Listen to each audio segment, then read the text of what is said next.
ರೇಣುಕಾಸ್ವಾಮಿ ಕೊಲೆ ಕೇಸ್ನಲ್ಲಿ A1 Pavithra Gowda supreme court ಮೊರೆ ಹೋಗಿದ್ದಾರೆ.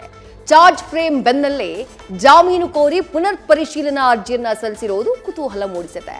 ಇತ್ತ ಪರಪ್ಪನ ಅಗ್ರಹಾರದಲ್ಲಿ ಪವಿತ್ರ ಗೌಡ ಟೆನ್ಷನ್ ನಲ್ಲಿದ್ರೆ ನಟ ದರ್ಶನ್ ಕೊಂಚ ರಿಲ್ಯಾಕ್ಸ್ ಮೂಡ್ಗೆ ಜಾರಿದ್ದಾರಂತೆ.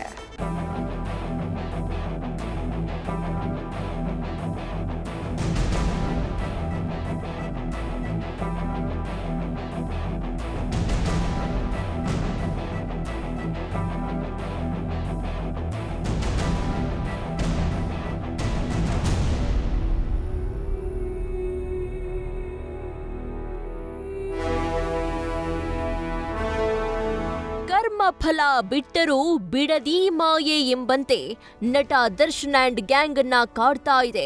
ನಿನ್ನೆಯಷ್ಟೇ ದೋಷಾರೋಪ ಪ್ರಕಟ ಆಗಿದ್ದು ನವೆಂಬರ್ 10ಕ್ಕೆ ಟ್ರಯಲ್ ಮುಹೂರ್ತ ಫಿಕ್ಸ್ ಆಗಿದೆ. ಆದರೆ 81 ದಿನಗಳ ಕಾಲ ಜೈಲಲ್ಲಿ ಸರಿಯಾಗಿ ಊಟ ನಿದ್ರೆ ಇಲ್ಲದೆ ವಿಲವಿಲ ಒದ್ದಾಡುವಂತಾಗಿದೆ. ಜಾಮೀನು ಸಿಗುತ್ತೋ ಇಲ್ವೋ ಎಂಬ ತಳಮಳ ಶುರುವಾಗಿದೆ. ಜಾಮೀನು ಕೋರಿ ಪುನರ್ ಪರಿಶೀಲನಾ ಅರ್ಜಿ ಸಲ್ಲಿಕೆ. ದೋಷಾರೋಪ ಬೆನ್ನಲ್ಲೇ ಏನಿದು ಪವಿತ್ರ ಗೌಡ ನಡೆ? ರೇಣುಕಾಸ್ವಾಮಿ ಕೊಲೆ ಪ್ರಕರಣದ A1 ಆರೋಪಿ ಪವಿತ್ರ ಗೌಡ ಮತ್ತೆ ಸುಪ್ರೀಂ ಕೋರ್ಟ್ ಮೆಟ್ಟಿಲೇರಿದ್ದಾರೆ. ಹೈಕೋರ್ಟ್ ನೀಡಿದ ಜಾಮೀನನ್ನ ರದ್ದು ಮಾಡಿದ ಸುಪ್ರೀಂ ಕೋರ್ಟ್ನ ಆದೇಶವನ್ನ ಮತ್ತೊಮ್ಮೆ ಪರಿಶೀಲಿಸುವಂತೆ ಅರ್ಜಿಯಲ್ಲಿ ಮನವಿ ಮಾಡಿ ಪ್ರಕರಣಕ್ಕೆ ಹೊಸ ತಿರುವು ಸಿಗುವ ನಿರೀಕ್ಷೆಯಲ್ಲಿದ್ದಾರೆ.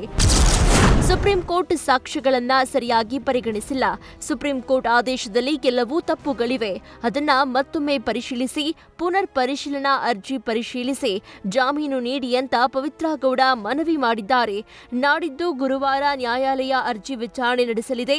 ಈ ಸಂಬಂಧ ರಾಜ್ಯ ಸರ್ಕಾರಕ್ಕೆ ಸುಪ್ರೀಂ ಕೋರ್ಟ್ ನೋಟಿಸ್ ನೀಡಿದೆ.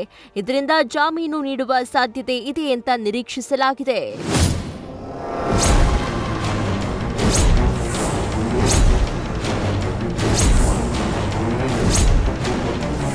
ಆದರೆ ಪವಿತ್ರ ಗೌಡ ಮತ್ತೊಮ್ಮೆ ಅರ್ಜಿ ಸಲ್ಲಿಸಿದ್ರೂ ಕೋರ್ಟ್ ಪರಿಗಣಿಸುವುದು ಕಷ್ಟ ಅನ್ನೋದು ಸರ್ಕಾರದ ಪರ ವಕೀಲ ಅನಿಲ್ ನಿಶಾನಿ ಅಭಿಪ್ರಾಯ ಆಗಿದೆ.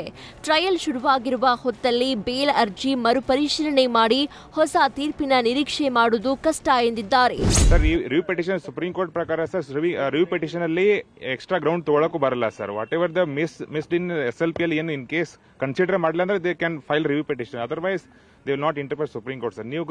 ನ್ಯೂ ಗ್ರೌಂಡ್ ಏನು ತಗೊಳಕ್ ಬರಲ್ಲ ಸರ್ ಇನ್ ರಿವ್ಯೂ ಪಿಟಿಷನ್ ಅಲ್ಲಿ. ಈ ಗ್ರೌಂಡ್ ಅನ್ನ ಸರ್ ಆಲ್ರೆಡಿ SLP ಅಲ್ಲಿ ತಗೊಂಡಿದ್ದಾರೆ ಸರ್. ಅದನ್ನ ಆಲ್ರೆಡಿ ಕನ್ಸಿಡರ್ ಮಾಡಿದ್ದಾರೆ. ಬಿಯಾಂಡ್ ದಟ್ ಅವ್ರದ್ದು ಏನು remaining substantial question of law ಬಗ್ಗೆ ಏನಾದ್ರು ಹೇಳಿದ್ರೆ they will consider. Otherwise they will ಈ ಸ್ಮಾಲ್ ಗ್ರೌಂಡ್ ಇಂದ they will not interfere in review petition ಅಲ್ಲಿ. ಸರ್ ನಿರೀಕ್ಷೆ most probably sir bail grant ಮಾಡಲ್ಲ ಸರ್. ಆಲ್ರೆಡಿ ಒಂದ್ಸತಿ ಡಿಸೈಡ್ ಮಾಡಾಗಿದೆ. ವಾಪಸ್ ರಿವ್ಯೂ ಪಿಟಿಷನ್ ಅಲ್ಲಿ ಇಂಟರ್ಫಿಯರ್ ಮಾಡಲ್ಲ ಸುಪ್ರೀಂ ಕೋರ್ಟ್ ನನ್ನ ಪ್ರಕಾರ ಸರ್.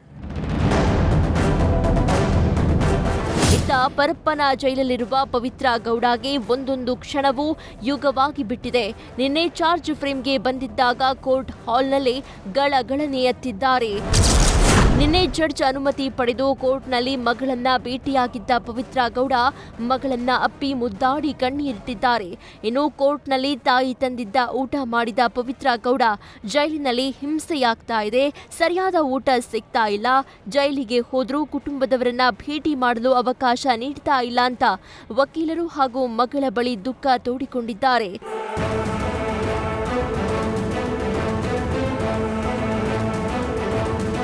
ಮತ್ತೊಂದೆಡೆ ಚಾರ್ಜ್ ಫ್ರೇಮ್ ಬಳಿಕ ನಟ ದರ್ಶನ್ ಕೊಂಚ ರಿಲ್ಯಾಕ್ಸ್ ಮೂಡ್ನಲ್ಲಿದ್ದಾರೆ ಎನ್ನಲಾಗಿದೆ. ಸಾಕ್ಷಿಗಳ ವಿಚಾರಣೆ ಮುಗಿದ್ರೆ ಬೇಲ್ ಅರ್ಜಿಗೆ ಅವಕಾಶ ಇದ್ದು ಎಲ್ಲರೂ ಧೈರ್ಯದಿಂದ ಇರುವಂತೆ ಸಹ ಬಂಧಿಗಳಿಗೆ ಹೇಳಿದ್ದಾರೆ ಎನ್ನಲಾಗಿದೆ. ಒಟ್ಟಾರೆ ಕೊಲೆ ಪ್ರಕರಣದ ಕಳಂಕ ತೊಳೆದುಕೊಳ್ಳಲು ಡಿ ಗ್ಯಾಂಗ್ ಇನ್ನಿಲ್ಲದ ಕಸರತ್ತು ನಡೆಸ್ತಾ ಇದೆ. ಆದರೆ ಡಿ ಗ್ಯಾಂಗ್ ಅಷ್ಟು ಸುಲಭವಾಗಿ ಆರೋಪ ಮುಕ್ತವಾಗುತ್ತಾ ಅನ್ನೋದನ್ನ ಕಾಲವೇ ನಿರ್ಧರಿಸಬೇಕಿದೆ. Ankita, crime bureau, news first. News first ನಿರ್ಭೀತಿಯಿಂದ ನಿಮ್ಮ ಪರವಾಗಿ.